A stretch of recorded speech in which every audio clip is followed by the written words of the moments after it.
Hey folks, welcome to the Bertelsmann Foundation series, Talking Transatlantic Affairs. Today we're talking to people across Europe asking what is the biggest challenge for the transatlantic community. Global challenges are the climate change, the democracy backsliding all around the world. Disinformation, I think.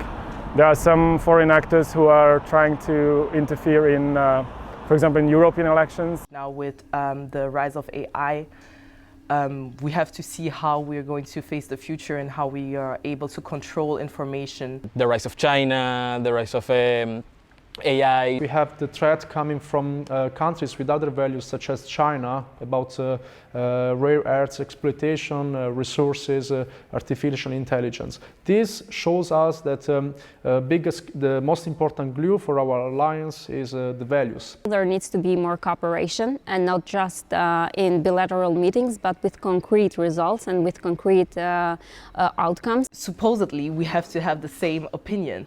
But countries don't have friends, they have interests. That if there are disagreements, that is part of a healthy relationship where you dialogue, where you exchange, where you seek to find solutions. So we really have to find our common values and ideas which both of us want to achieve. To actually be able to sit down, find a common ground, focus on the common interests and actually realize that they exist. Challenges is just misconception what you have nowadays. People have misunderstandings of each other. It's misconception of what the other one is and how close that person is to you or not, how similar they are to you or not. I feel like in the end, you go around the world, you try talking to people and you see that you can find points of commonality, but then you have to be exposed to those people to begin with, which I think is really the challenging part. I think educating people about something so complex and so nuanced and so big is very difficult. One thing that I realized when I was in 2018 in Pittsburgh,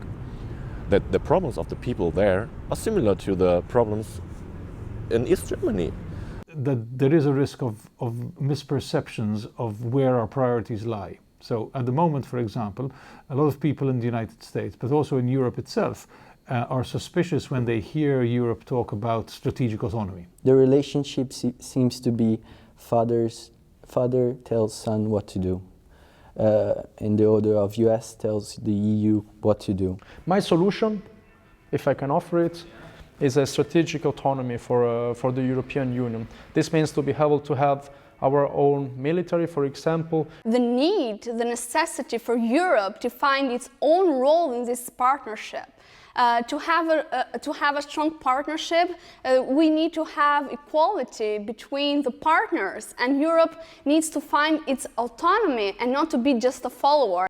One of the biggest challenges that we have now is really keeping democracy, but also to find common ground. Democracy is never done. A democracy that stops evolving will end. You know, so we have to find ways together how we can keep this society together to show them the worth of democracy.